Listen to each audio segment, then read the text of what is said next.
শুকর আদায় করে সকলেই বলি আলহামদুলিল্লাহ। লক্ষ কোটি দুরূদ ও সালাম আকাই নামদার তাজদারে মদিনা নবী মুহাম্মদুর রাসূলুল্লাহ সাল্লাল্লাহু আলাইহি ওয়াসাল্লামের উপর এবং সাহাবায়ে কেরামের উপর। আমরা যে সময়টুকু অতিক্রম করতেছি অত্যন্ত দামি সময়, মূল্যবান সময়। হজের মাসগুলো আমরা অতিক্রম করতেছি। রমজানের পর থেকেই হজের মাস শুরু হয়ে যায়। সেই হিসাবে শাওয়াল, জিলকদ একেবারে শেষ পর্যায়ে, শেষ জুমা। সামনে জিলহজ শুরু হয়ে যাবে।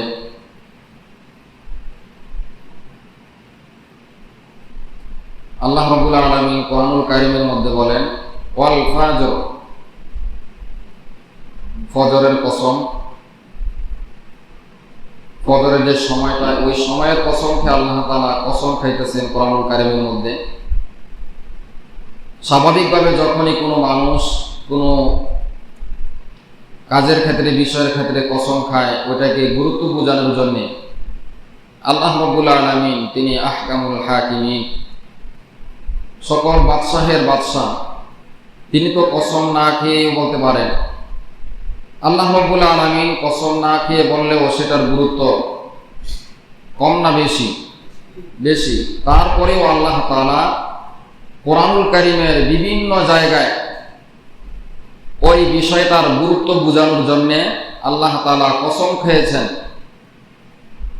যেরকম আসরের কসম খেয়েছেন, সূরাতুল আসর, ওয়াল আসর, আসরের কসম।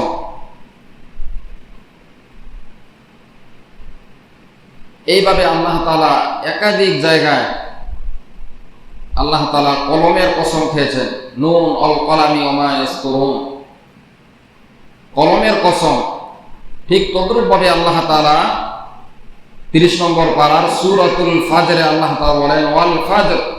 এখানে যে ওটা শুরুতে, এই ওটা হলো ওয়ে কসম, ফজরের কসম, আসরের কসম।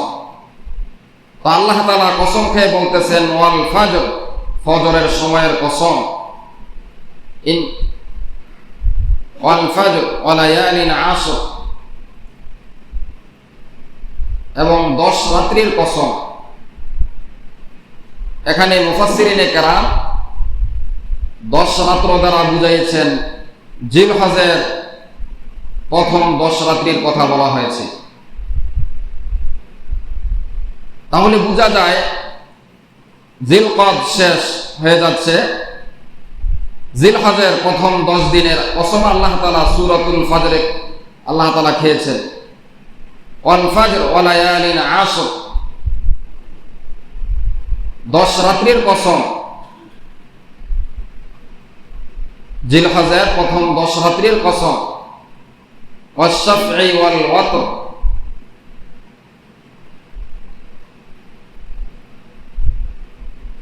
ওয়াশ শাফঈ ওয়াল ওয়াতর, ওয়াশ শাফঈ দ্বারা।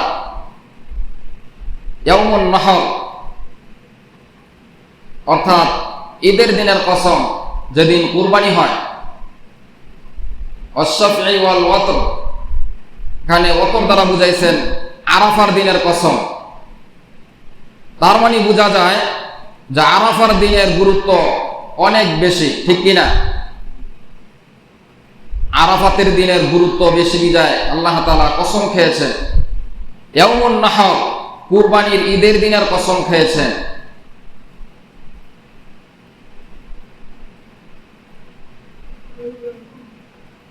এবং 10 রাত্রির কসম খেয়েছেন। জিলহজের 1 থেকে নিয়ে 9 তারিখ পর্যন্ত, অর্থাৎ ঈদের দিন তো রোজা রাখবে না। প্রথম 10 দিনের যে গুরুত্ব আল্লাহ তাআলা কোরআনুল কারীমের মধ্যে বলেছেন, ওয়াল ফাজরি ওয়া লায়ালিন আশর ওয়াশ শাফঈ ওয়াল ওয়াতর ওয়াল লাইলি ইযা ইয়াসর। হাদিসে পাকের মধ্যে রাসূল আরবি সাল্লাল্লাহু আলাইহি ওয়াসাল্লাম বর্ণনা করেন, জিলহজের প্রথম 10 দিনের যে গুরুত্ব, সাহাবায়ে কেরাম জিজ্ঞেস করলেন, ইয়া রাসূলুল্লাহ, জিলহজের প্রথম 10 দিন কি জিহাদ থেকেও বেশি ফজিলত? নবীজি বললেন হ্যাঁ, জিহাদ থেকেও বেশি ফজিলত জিলহজের প্রথম 10 দিনের ইবাদত। বলি সুবহানাল্লাহ। জিলহজের 1 থেকে নিয়ে 10 তারিখ পর্যন্ত রাত্রির ইবাদত এবং দিনের ইবাদত আল্লাহ তাআলার কাছে যুদ্ধের ময়দানে, জিহাদের ময়দানে কাফেরের বিরুদ্ধে তলোয়ার নিয়ে যুদ্ধ করার চেয়ে বেশি ফজিলত রেখেছেন। বলি সুবহানাল্লাহ। তবে ওই ব্যক্তি যে নিজের জান এবং মাল এগুলো নিয়ে যুদ্ধের ময়দানে গিয়েছিল, কাফেরদের মোকাবেলায় যুদ্ধ করতে করতে শহীদ হয়ে গেছে, অথবা গাজী হয়ে তার সমস্ত সম্পদ যুদ্ধের ময়দানে বিলীন করে দিয়ে আসছে, খালি হাতে বাড়িতে ফেরত আসছে, ওই ব্যক্তি উত্তম। তাহলে এখানে যুদ্ধের ময়দানের চেয়ে বেশি ফজিলতের কথা বলা হয়েছে জিলহজের প্রথম 10 দিনের ইবাদতের।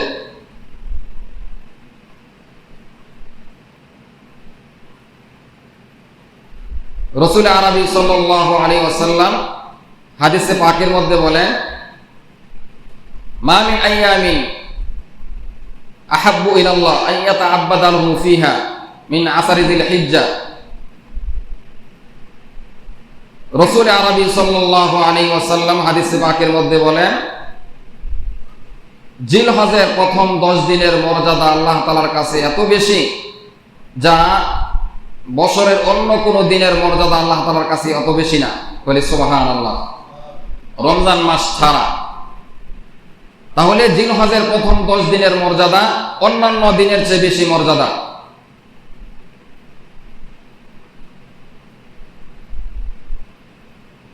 এই 10 দিন বেশি বেশি নেক আমল করার জন্য বলা হয়েছে, বেশি বেশি ইবাদত করার জন্য বলা হয়েছে। রাসূল আরবি সাল্লাল্লাহু আলাইহি ওয়াসাল্লাম হাদিসে পাকের মধ্যে বলেন, সিয়ামু ইয়াউমি আরাফাতা আহতাসিবু আলাল্লাহি আন ইউকাফফিরা আস-সানাতা আল্লাতী ক্বাবলাহু ওয়াস-সানাতা আল্লাতী বা'দাহু। যেই ব্যক্তি জিলহজের প্রথম 10 দিনের আরাফার দিবসে রোজা রাখবে, পয়গম্বর বলেন আল্লাহ রাব্বুল আলামিন ওই বান্দা পিছনের 1 বছর এবং সামনের 1 বছরের গুনাহ মাফ করে দিবেন। পয়গম্বর বলেন, ইন্নী আহতাসিবু আলাল্লাহ, আমি আল্লাহ তাআলার কাছে এই আশাবাদী, এই আশা রাখি, আন ইউকাফফিরা আস-সানাতা আল্লাতী ক্বাবলাহু ওয়াস-সানাতা আল্লাতী বা'দাহু, আল্লাহ তাআলা ওই বান্দার পিছনের 1 বছর এবং সামনের আগামী 1 বছরের গুনাহ মাফ করে দিবেন। নবীজি বলেন, আমি আল্লাহ তাআলার কাছে এই আশাবাদী যে যে আরাফাতের দিনের রোজা রাখবে, একটি রোজা, পিছনের 1 বছর এবং সামনের 1 বছরের গুনাহ মাফ করে দিবেন। কত বড় পুরস্কার! আর সেই দিবসটা আমাদের সামনে, জিলহজের প্রথম 10। শুধু তাই নয়, পয়গম্বর হাদিসের মধ্যে বলেন, জিলহজের প্রথম 10 দিনের মর্যাদা আল্লাহ রাব্বুল আলামিনের কাছে এত বেশি, এত বেশি, জিলহজের এক এক দিবসের, জিলহজ মাসের প্রথম 10 দিনের এক এক দিনের ইবাদত, এক এক দিনের রোজা আল্লাহ তাআলার কাছে 1 বছরের রোজার সমপরিমাণ সওয়াব। বলি সুবহানাল্লাহ। যে ব্যক্তি জিলহজের 1 থেকে নিয়ে 10 পর্যন্ত, 9 তারিখ পর্যন্ত রোজা রাখবে, দিনের বেলা যে ব্যক্তি রোজা রাখবে, একটা রোজার বিনিময়ে আল্লাহ তাআলা 1 বছর রোজা রাখলে যেই পরিমাণ সওয়াব হয় ওই পরিমাণ সওয়াব দিয়ে দিবেন। বলি সুবহানাল্লাহ। শুধু তাই নয়, এক এক দিনের মর্যাদা যেরকম 1 বছরের মর্যাদা, ঠিক তদ্রূপ ভাবে রাসূল বলেন, জিলহজের 1 তারিখ থেকে নিয়ে 10 তারিখ পর্যন্ত এক এক রাত্রি ইবাদত করলে, সবে কদরের রাত্রিতে ইবাদত করলে যে পরিমাণ সওয়াব আল্লাহ তাআলা বান্দার আমলনামায় সবে কদরের আমলের সওয়াব দান করবেন বলে সুবহানাল্লাহ। কি বড় পুরস্কার! দিনে রোজা রাখলে 1 বছরের নফল রোজার সমপরিমাণ সওয়াব। আর রাতের ইবাদতের মর্যাদা হলো লাইলাতুল কদরের, যেটা বছরে একদিন আসে রমজান মাসে, এক এক রাত্রির মর্যাদা লাইলাতুল কদরের সমপরিমাণ। সুবহানাল্লাহ, সুবহানাল্লাহ। অথচ দেখা যায় জিলহজের 1 তারিখ থেকে নিয়ে কুরবানিদের আগ পর্যন্ত আমরা পশু কিনায় ব্যস্ত, নেক আমল থেকে আমরা দূরে। অথচ জিলহজ মাসের 1 তারিখ থেকে নিয়ে 10 তারিখ পর্যন্ত অনেকগুলো নেক আমল রয়েছে, অনেক ইবাদত রয়েছে। হাদিসে পাকের মধ্যে পাওয়া যায় পয়গম্বর আরবি সাল্লাল্লাহু আলাইহি ওয়াসাল্লাম কখনো জিলহজের রোজা ছাড়তেন না। জিলহজ মাসের 1 থেকে নিয়ে 9 তারিখ পর্যন্ত পয়গম্বর কখনো এই রোজাগুলো ত্যাগ করতেন না, ছাড়তেন না। সব সময় জিলহজ মাসের 9টা রোজা রাখতেন বলি সুবহানাল্লাহ। এটার গুরুত্ব বোঝাইতে গিয়ে বলেন রাসূল আরবি সাল্লাল্লাহু আলাইহি ওয়াসাল্লাম কখনো জিলহজের 9টা রোজা ছাড়েননি, এবং প্রতিদিনের ফজরের 2 রাকাত যে সুন্নত রয়েছে এটা কখনো পয়গম্বর ছাড়েননি। এই সুন্নতগুলোর অনেক গুরুত্ব। ফজরের 2 রাকাত সুন্নত, এটার অনেক গুরুত্ব। অন্যান্য নামাজের সুন্নতের চেয়ে ফজরের 2 রাকাত সুন্নতের গুরুত্ব অনেক বেশি। এবং প্রত্যেক মাসের 13, 14, 15 যেটাকে আইয়ামে 20 বলা হয়, প্রত্যেক মাসের এই 3টা রোজা রাসূল কখনো ছাড়েননি। পাশাপাশি সোমবার এবং বুধবার নবীজি রোজা রাখতেন, এগুলো ছাড়তেন না। কারণ নফল ইবাদতের মাধ্যমে বান্দা আল্লাহ তাআলার নৈকট্য অর্জন করতে পারে, আল্লাহ তাআলার প্রিয় বান্দা হয়ে যায়। ফরজ তো আদায় করবেই, এটা তো ফরজ, আবশ্যক। এর পাশাপাশি আল্লাহ তাআলার সাথে আরো যাতে বান্দার অন্তরঙ্গ সম্পর্ক হয়, গভীর সম্পর্ক হয়, আর সেটা হয় নফল ইবাদতের মাধ্যমে আল্লাহ তাআলার সাথে বান্দার একটা গভীর কানেকশন তৈরি হয়। আমল সে বনতি হ্যায় জান্নাত ভি জাহান্নাম ভি, একা কে ফিতরত মে নামুনি হ্যায় না নারী। আমলের মাধ্যমে জিন্দেগি গঠন হবে, জান্নাত সুসজ্জিত হবে। আমলের মাধ্যমে জান্নাতের মালিক হবে। যার যত বেশি আমল হবে তার পরকাল তত বেশি সুন্দর হবে। দুনিয়ার ক্ষেত্রে যার যত বেশি টাকা পয়সা সম্পদ, যার যত বেশি, সে তত বেশি দুনিয়া ভোগ করে, বাড়ি গাড়ি সাজায়। আখেরাতে ওই ব্যক্তি ধনী হবে যার নেক আমল বেশি হবে, সে হবে বাদশাহ। এজন্যে হায়াত থাকতে নেক আমল করে হায়াতকে কাজে লাগানো। যে সময় চলে যায় তা আসবে না। আপনার আমার হায়াত থেকে প্রতি সেকেন্ড মিনিট চলে যাচ্ছে। বরফ যেরকম ভাবে সে গলতেই থাকে, শেষ হইতে থাকে, মানুষের হায়াত, আমার আপনার হায়াত শেষ হয়ে যাচ্ছে। যতই দিন যাচ্ছে আমাদের হায়াত কমতেছে, আমাদের হায়াত বাড়ে না, বাড়ার কোনো সুযোগ নাই। নির্ধারিত নির্দিষ্ট একটা সময় নিয়ে আমরা এই দুনিয়াতে আসছি। আল্লাহ তাআলা আমাকে আপনাকে একটা নির্দিষ্ট সময় দিয়ে হায়াত দিয়ে দুনিয়াতে পাঠিয়েছেন। সেই হায়াত থেকে প্রতিনিয়ত হায়াতের মূল্যবান সময় কেটে চলে যাচ্ছে।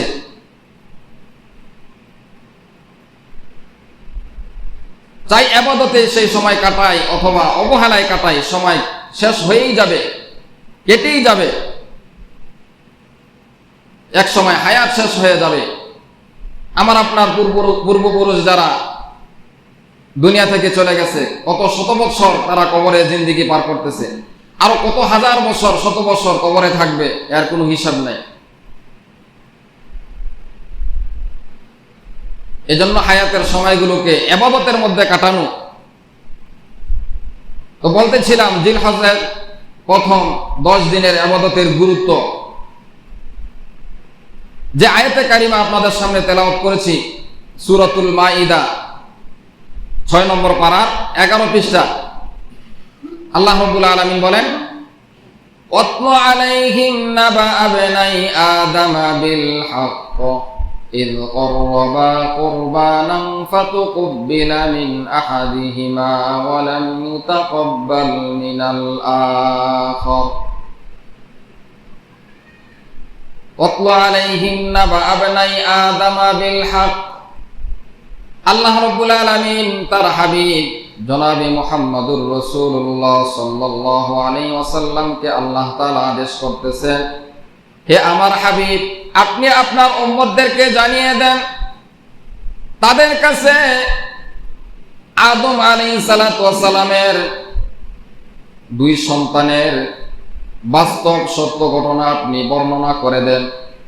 নাবা আবনাই আদামা বিল হক, সত্য সত্য যে ঘটনা সংঘটিত হয়েছে, প্রকৃত ঘটনা আপনি আপনার উম্মতের মাঝে, মানুষের মাঝে সত্যটা আপনি বর্ণনা করে দেন, মানুষের মাঝে বর্ণনা করেন। নাবা আবনাই আদামা বিল হক ইয ক্বাররাবা কুরবানান ফাতুকবিলা মিন আহাদিহিমা ওয়া লাম ইউতাকাব্বাল মিনাল আখার। এই যে হজের মাস চলতেছে,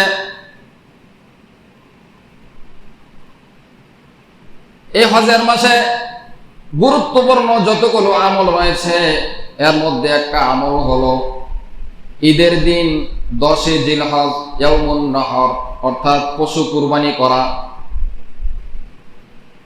কুরবানি শব্দের অর্থ হলো নৈকট্য অর্জন করা, কারো নৈকট্য হাসিল করার জন্য তার নামে পশু জবাই করে নৈকট্য অর্জন করা। এই কুরবানি শুধু উম্মতে মুহাম্মদের উপরে ছিল না, বাবা আদম থেকে নিয়ে প্রত্যেক নবীর উপরে কুরবানি ছিল। প্রত্যেক নবী কুরবানি করেছেন, তবে সেই কুরবানির ধরন ভিন্ন ছিল। ঠিক তদ্রূপ ভাবে আমার আপনার আদি পিতা হযরত আদম আলাইহিস সালাতু ওয়াস সালামের 2 সন্তান হাবিল এবং কাবিল, তারাও কুরবানি করেছিলেন। ইয ক্বাররাবা কুরবানান ফাতুকবিলা মিন আহাদিহিমা ওয়া লাম ইউতাকাব্বাল মিনাল আখার।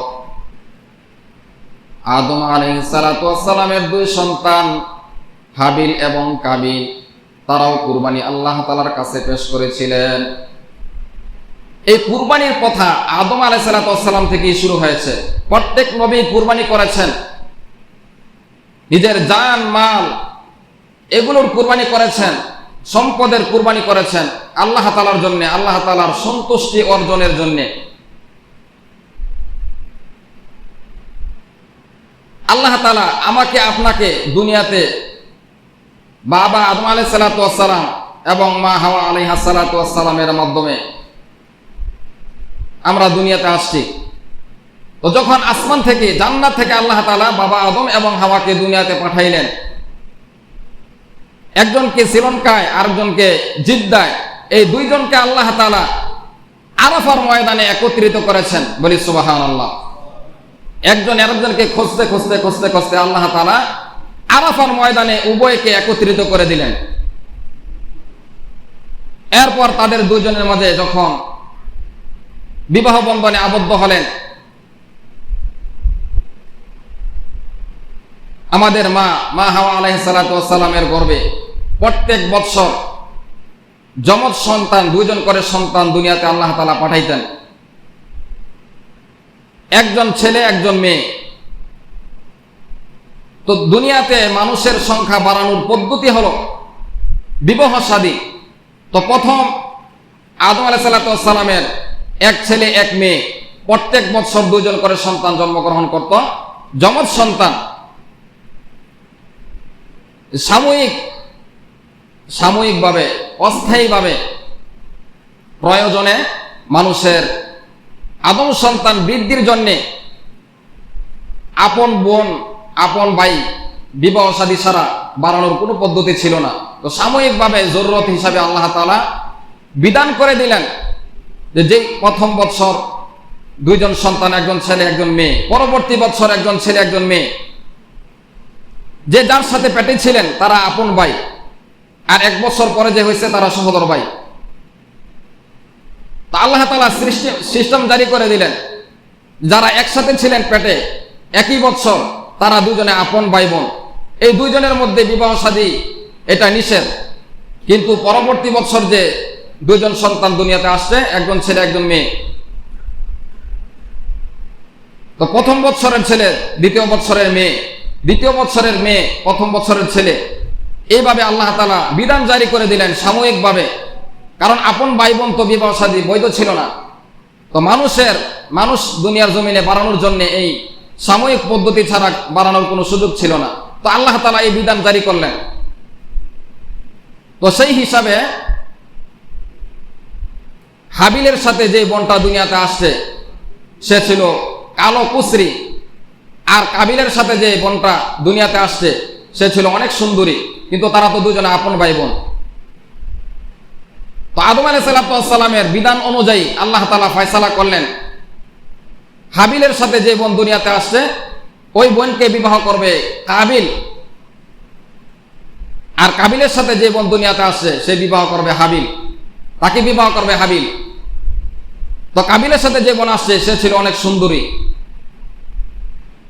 তো সেই ফয়সালা অনুযায়ী কাবিল কি করলো, এটাকে মানলো না, গ্রহণ করলো না।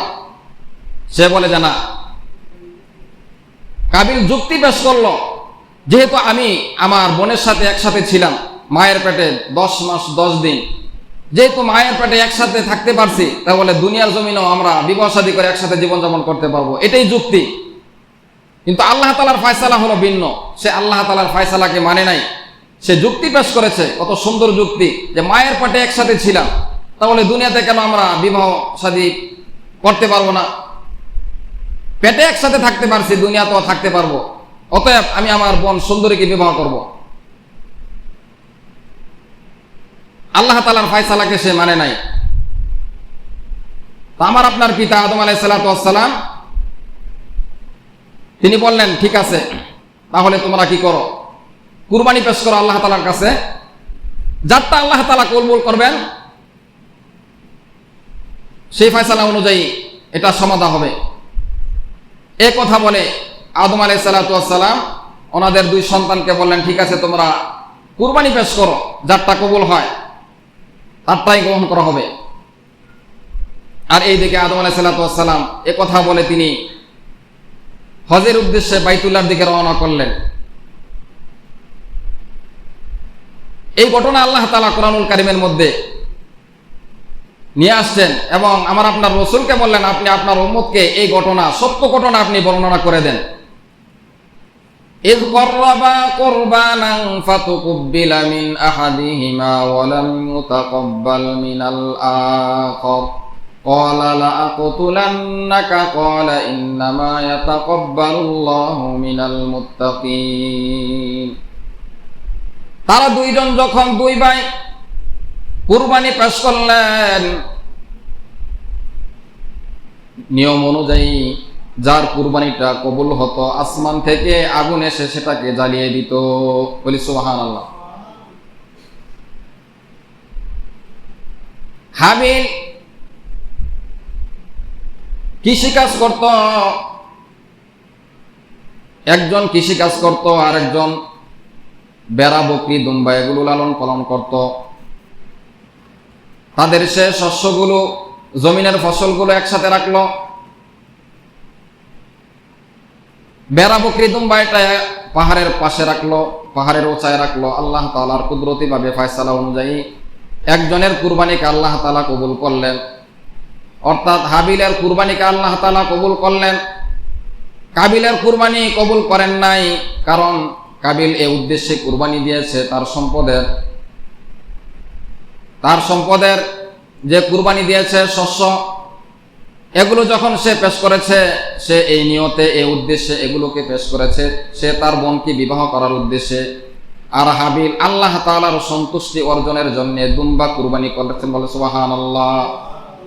আল্লাহ তাআলার সন্তুষ্টি অর্জনের জন্য হাবিল যখন দুর্বা কুরবানি করলেন, দুর্বা পেশ করলেন, আল্লাহ তাআলা হাবিলের কুরবানিকে গ্রহণ করলেন, কবুল করলেন। আসমান থেকে আগুন এসে সেটাকে জ্বালিয়ে দিয়েছে, বলি সুবহানাল্লাহ। আর কাবিলের শস্য দানা এগুলো সেখানে পড়ে রয়েছে। সে যখন দেখলো তার কুরবানি কবুল হয় নাই, সে আল্লাহ তাআলার দিকে রুজু না হয়ে তাওবা ইস্তেগফার না করে বরঞ্চ উল্টা তার ভাইয়ের উপরে ক্ষিপ্ত হয়ে গেল, রাগান্বিত হয়ে গেল। কেন আমার ভাইয়ের কুরবানি কবুল হলো, আমারটা কেন কবুল হলো না? এই রাগ নিয়ে সে তার ভাইয়ের প্রতি চড়াও হয়ে গেল। ওয়ালাম ইউতাকাব্বাল মিনাল আখর, আল্লাহ তাআলা হাবিলের কুরবানিকে কবুল করলেন, কাবিলের কুরবানিকে আল্লাহ তাআলা কবুল করেন নাই। ওয়ালাম ইউতাকাব্বাল মিনাল আখর, এবার কাবিল সে জিদ বসলো। ক্বালা লা আকুতুলান্নাক ক্বালা ইন্নামা ইয়াতাকাব্বালুল্লাহু মিনাল মুত্তাকিন। ক্বালা লা আকুতুলান্নাক, কাবিল বলতেছে তোমার কুরবানি যেহেতু কবুল হয়েছে, অর্থাৎ তুমি যাকে বিবাহ করার কথা তার সাথেই তোমার বিবাহ হবে, আর আমি যেটা চেয়েছিলাম সেটা হয় নাই, অতএব আমি তোমাকে হত্যা করব। ক্বালা লা আকুতুলান্নাক, কাবিল বলল হাবিলকে আমি তোমাকে হত্যা করব। ক্বালা ইন্নামা ইয়াতাকাব্বালুল্লাহু মিনাল মুত্তাকিন, কাবিলের প্রতি উত্তরে হাবিল বললেন নিশ্চয় আল্লাহ রাব্বুল আলামিন যে মুত্তাকি, যে আল্লাহ তাআলার সন্তুষ্টি অর্জনের জন্য কুরবানি করেছে, আল্লাহ তাআলা তারটাই কবুল করেছেন, অর্থাৎ আমারটা কবুল করেছে। কাবিল বলেছে আমি তোমাকে হত্যা করব। হাবিল বলল আমি আল্লাহ তাআলার সন্তুষ্টির জন্য কুরবানি পেশ করেছি, আমারটা আল্লাহ তাআলা কবুল করেছেন। ক্বালা লা আকুতুলান্নাক ক্বালা ইন্নামা ইয়াতাকাব্বালুল্লাহু মিনাল মুত্তাকিন। এরপরে যখন কাবিল তার ভাইকে হত্যা করার জন্য অস্ত্র নিয়ে তার দিকে উত্তোলন করলো, তাকে হত্যা করার জন্য সে প্রস্তুতি গ্রহণ করলো, হাবিল বলতেছে ক্বালা ইন্নামা ইয়াতাকাব্বালুল্লাহু মিনাল মুত্তাকিন লা ইন বাসাত্তা ইলাইয়া ইয়াদাকা লিতাকতুলানি মা আনা বিবাসিতি ইয়াদিয়া ইলাইকা লিআকতুলাক ইন্নী আখাফুল্লাহা রাব্বাল আলামিন। কাবিল যখন বলল আমি তোমাকে হত্যা করব, যেহেতু আমার কুরবানি কবুল হয় নাই, আমি আমার সুন্দরী বোনকে বিবাহ করতে পারবো না, অতএব আমি তোমাকে হত্যা করব। তোমাকে হত্যা করলে আমি আমার সুন্দরী বোনকে বিবাহ করতে পারবো। সে উদ্দেশ্যে তার আপন ভাই হাবিলকে হত্যা করলো, তার দিকে হাত বাড়াইলো। হাবিল বলতেছে তুমি আমাকে হত্যা করতে পারো, তবে আমি তোমার দিকে হাত বাড়াইব না, অর্থাৎ আমি তোমাকে হত্যা করব না। তুমি আমাকে হত্যা করলে আমি এর প্রতি উত্তর হিসাবে তোমাকে হত্যা করব না। লা ইন বাসাত্তা ইলাইয়া ইয়াদাকা লিতাকতুলানি মা আনা বিবাসিতি ইয়াদিয়া ইলাইকা লিআকতুলাক ইন্নী আখাফুল্লাহা রাব্বাল আলামিন, নিশ্চয় আমি আল্লাহ রাব্বুল আলামিনকে ভয় করি। মানুষ যখন আল্লাহ তাআলাকে ভয় করে, যার দিলে আল্লাহ তাআলার ভয় আছে, সে কখনো কোনো মানুষ তো দূরের কথা কোনো জীব জানোয়ারকে হত্যা করতে পারে না, ঠিক কিনা? মানুষের দিল থেকে যখন মানুষের মর্যাদা চলে যায়, মানুষ হলো সৃষ্টির শ্রেষ্ঠ জীব, আশরাফুল মাখলুকাত বলা হয়েছে। আল্লাহ তাআলা সবচেয়ে সুন্দর করে মানুষকে বানিয়েছেন। ওই মানুষকে আবার মানুষ যখন নিজ হাতে হত্যা করে, ওই মানুষটা মানুষ হইতে পারে না, ওইটা হিংস্র জানোয়ারের চেয়ে আরো বেশি নিকৃষ্ট, বলি ঠিক কিনা? সে হিংস্র জানোয়ারের চেয়ে বেশি নিকৃষ্ট।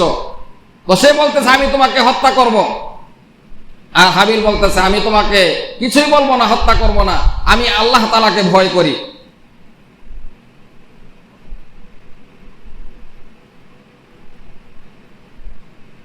তাহলে হাবিল বলল যে আমি আল্লাহ তাআলাকে ভয় করি। হাবিলের অন্তরে আল্লাহ তাআলার ভয় আসি বিদায় তার দিকে জুলুমের হাতকে প্রসারিত করে নাই।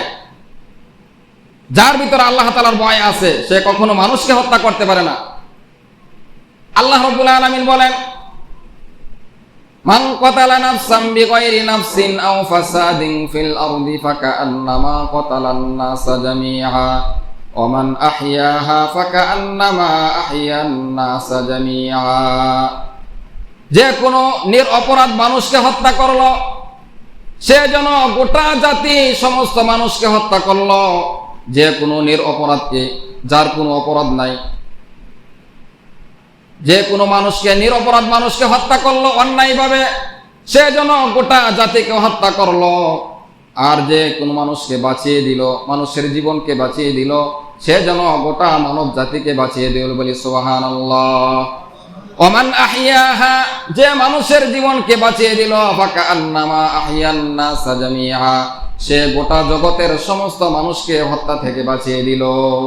তাহলে একজনকে হত্যা করার নামান্তর হলো সে গোটা জাতি, সমস্ত মানুষকে হত্যার নামান্তর। আর একজনকে বাঁচিয়ে দেওয়া মানে গোটা মানব জাতিকে সে বাঁচিয়ে দিল। লা ইয়ারহামুল্লাহু মান লা ইয়ারহামুন নাস, পয়গম্বর বলেন, যে মানুষের প্রতি রহম করে না, আল্লাহ তাআলা তার প্রতি রহম করেন না, দয়া করেন না। যে মানুষের প্রতি দয়াশীল, রহম করেন আসমানের মালিক আল্লাহ রাব্বুল আলামিন, তার উপরে আল্লাহ তাআলা রহম করেন। বলি সুবহানাল্লাহ। লা ইয়ারহামুল্লাহু মান লা ইয়ারহামুন নাস, যে মানুষের উপর রহম করে না, দয়া করে না, আল্লাহ তাআলা তার উপরে দয়া করেন না। আর যে মানুষের প্রতি রহম করে, দয়া করেন, আল্লাহ তাআলার সৃষ্টি জীবের প্রতি দয়া করে, আল্লাহ তাআলা তার উপরে আল্লাহ তাআলা দয়া বর্ষণ করেন। ইরহামু মান ফিল আরদি ইয়ারহামুকুম মান ফিস সামা, তোমরা জমিনবাসীর উপরে দয়া করো, আসমানের অধিবাসী রব্বুল আলামিন তোমাদের উপরে রহম করবেন। বলে সুবহানাল্লাহ।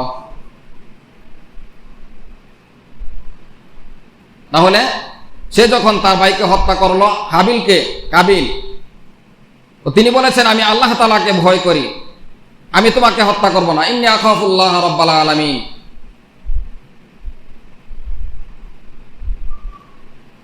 ফাতাআত লাহু নাফসুহু ক্বাতলা আখিহি ফাকাতালাহু ফাআসবাহা মিনাল খাসিরিন। ফাতাআত লাহু নাফসুহু, এবার যখন কাবিল তার ভাইকে হত্যা করলো, সে শুধু তার অপরাধ নয়, হাসরের ময়দানে তার ভাইকে যে অন্যায়ভাবে হত্যা করলো, সেই অপরাধ নিয়ে সে আল্লাহ তাআলার দরবারে হাজির হবে। হাবিল বলতেছে, শুধু তোমার গুনাহ নয়, আমার যে গুনাহ আছে, আমার যে অপরাধ রয়েছে, সেগুলো তোমার কাঁধে, তোমার ঘাড়ে চাপিয়ে দেওয়া হবে। তুমি জালেম হিসাবে তোমার নিজের গুনাহের বোঝা এবং আমার গুনাহের বোঝা তোমার আমল নামায় চলে যাবে। ফাতাআত লাহু নাফসুহু ক্বাতলা আখিহি ফাকাতালাহু ফাআসবাহা মিনাল খাসিরিন। কাবিল তার ভাইকে হত্যা করে, ফাআসবাহা মিনাল খাসিরিন, ক্ষতিগ্রস্তদের অন্তর্ভুক্ত হয়ে গেল। যারা হত্যা এই পৃথিবীতে সংগঠিত করবে, সে তাদের দলভুক্ত হয়ে গেল। হাবিলকে কাবিল যখন হত্যা করলো, এর পূর্বে এই দুনিয়াতে হত্যা সংগঠিত হয় নাই। এইদিকে বাবা আদম আলাইহিস সালাতু ওয়াস সালাম, তিনি যখন বাইতুল্লাহর জিয়ারতে গিয়েছিলেন সন্তানদেরকে কুরবানি করার জন্য আদেশ দিয়ে, তিনি সেখান থেকে বুঝতে পারলেন দুনিয়ার আগের যে আসল সৌন্দর্য, খাবারের মধ্যে যে স্বাদ ছিল, সেই স্বাদ আস্তে আস্তে চলে যাচ্ছে। প্রতিটা খাবারের যে আসল স্বাদ, সুঘ্রাণ, খাবারের মধ্যে কোনো স্বাদ নাই, পরিবর্তন দেখা যাচ্ছে। দুনিয়ার আবহাওয়ার পরিবর্তন শুরু হয়ে যাচ্ছে। তিনি লক্ষ্য করলেন ইতিমধ্যে খাবারের স্বাদ নষ্ট হয়ে গেছে। ঠিক তদ্রূপ ভাবে কিয়ামত পর্যন্ত যত হত্যা সংগঠিত হবে, নিরপরাধ মানুষকে যখন হত্যা করা হয়, আল্লাহ তাআলা মানুষের জীবনের খাবারের যে স্বাদ রয়েছে, সে স্বাদগুলো আল্লাহ তাআলা উঠায় নেন। খাবারের স্বাদ, আগে ইলিশ মাছ রান্না করলে আশেপাশের অনেক মানুষ ঘ্রাণ পাইতো, এখন সেই স্বাদ, সেই সুঘ্রাণ নাই। খাবারের স্বাদকে আল্লাহ তাআলা উঠায় নেন যখন এই পৃথিবীতে হত্যা সংগঠিত হয়। প্রতিনিয়ত, প্রতিদিন পত্রিকা খুললে দেখা যায় শত শত হত্যা সংগঠিত হচ্ছে। এর অধিকাংশ দেখা যায় নারীর জন্য বেশিরভাগ এই হত্যা সংগঠিত হয়। কয়েক বছর পূর্বে আপনারা দেখেছেন বরগুনার এক মেয়ের কারণে দুইটা যুবক তাদের তাজা প্রাণ চলে যায়, এই মেয়ের কারণে। তাহলে হত্যা সংগঠিত হলে আল্লাহ তাআলা খাবারের স্বাদ, খাবারের মজা, এগুলো উঠায় নেন। এবং আবহাওয়ার যে পরিবর্তন, এগুলো পরিবর্তন করে দেন আল্লাহ তাআলা। কত বড় জঘন্য অপরাধ হত্যা! নিজের আপন সন্তান মেয়ে এই কিছুদিন পূর্বে নিজের আপন বাবাকে হত্যা করেছে, সেটা আবার লাইভে মানুষকে দেখাইতেছে এবং উল্টা পিতার উপরে মিথ্যা তহমত, মিথ্যা অপবাদ দিয়ে প্রচার করতেছে। পরবর্তীতে যখন তাকে ধরা হলো, সে স্বীকার করতে বাধ্য হলো। সে সমকামিতার কারণে এটা বাধা দিত, তার পিতা তার জন্য কাটা ছিল, পথের বাধা ছিল, এই জন্য পিতাকে হত্যা করে সে মিথ্যা অপবাদ দিল পিতার উপরে সন্তান। কি পরিমাণ জঘন্যতা শুরু হয়ে গেছে বলেন! জাহিলিয়াতের যুগকে হার বানাইতেছে। আপন দুই খালাকে, বোনের ছেলে ৩,০০০ টাকার জন্য সাইকেল চাইছে, মা দেয় নাই। চুরি করতে গিয়ে যখন ধরা পড়ে গেছে, দুই খালাকে জাকাত শেষ করে দিয়েছে। এই যে সামান্য বিষয় থেকে সামান্য বিষয়, এই ছোট বালক, ছোট শিশু, সে এটা কিভাবে বুঝলো?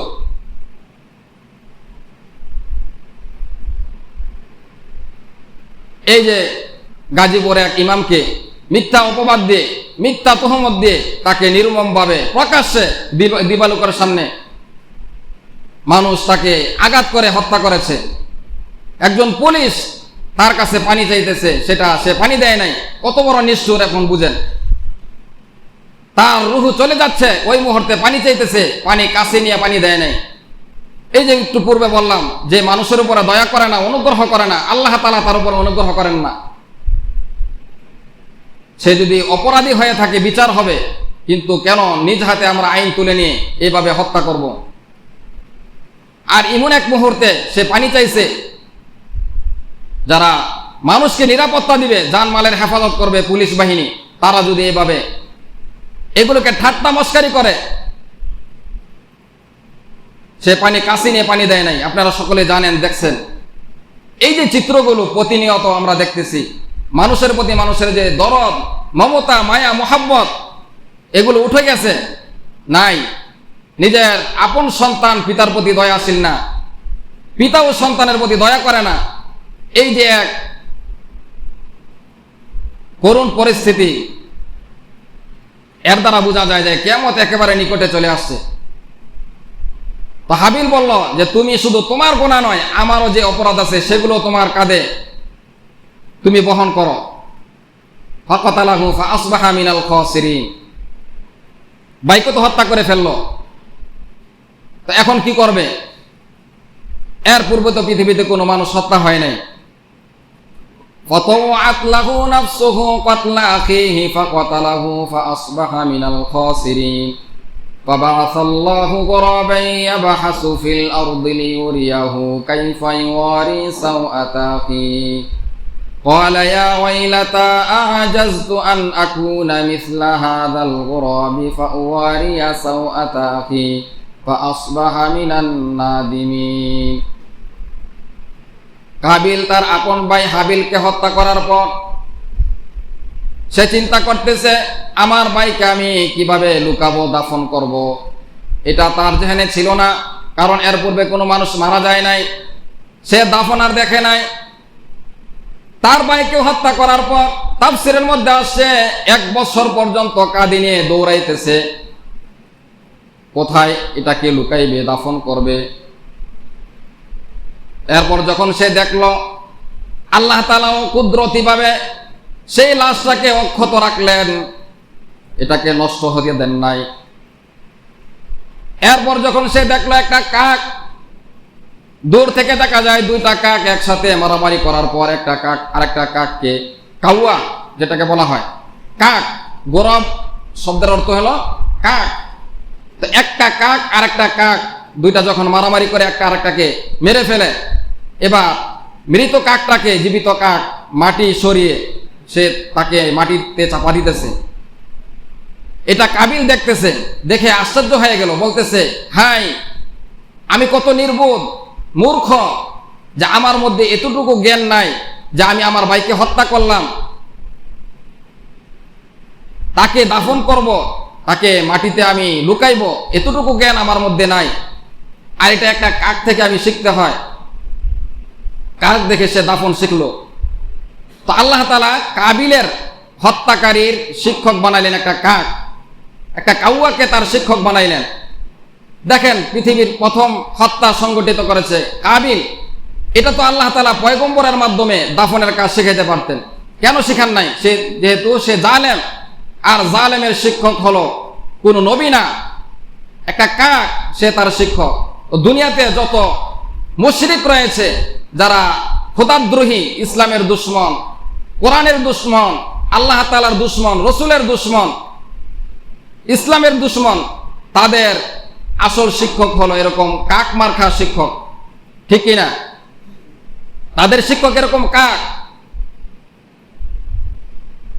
আল্লাহ তাআলা তার উস্তাদ হিসাবে নবীকে বানান নাই, যেহেতু সে নবীর কথা মানে নাই।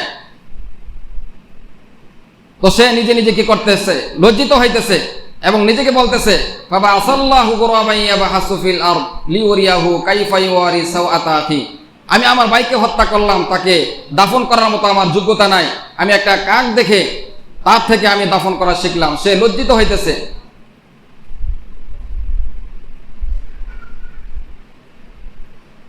কিয়ামত পর্যন্ত যত হত্যা সংগঠিত হবে, এর একটা অংশ কাবিলের আমলনামায়, তার আমলনামায় চলে যাবে। বলি নাউজুবিল্লাহ।